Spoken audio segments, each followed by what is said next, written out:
US-Cuba tension rise again as America labels Cuba as a security threat. Critics says this is the same pattern America has used for decades before interfering in weaker nations. From Iraq, Libya, Afghanistan, Syria, and Vietnam to Cuba. Critics says the US often talks about democracy, bad leadership, or national security before interfering in weaker countries.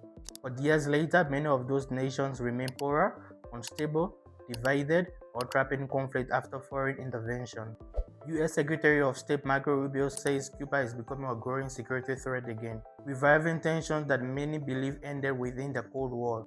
Critics argue that this has become a repeatedly pattern used to justify pressure, sanctions, foreign interference, or regime change against governments that refuse to fully align with the US interests.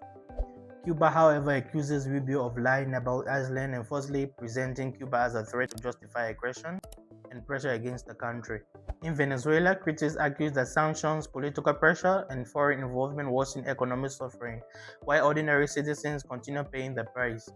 Libya was one of Africa's richest countries before NATO invasion helped remove Muammar Gaddafi.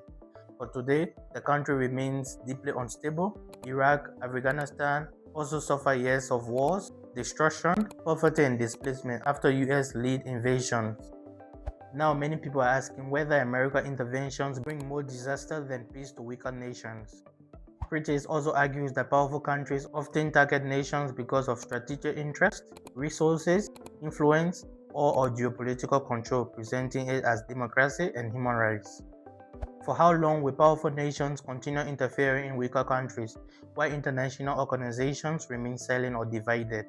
Are some global institutions becoming too influenced by powerful Western states, or are they agents of powerful nations? As tensions rise across the world, many countries are beginning to believe they must strengthen their militaries, tighten sovereignty laws, protect national interests, and reduce dependence on foreign powers before becoming the next target of pressure, sanctions, destabilization, or invasion. Do you think Western intervention in smaller countries bring more harm than good? Follow for more. This is Global Affairs with Cephas.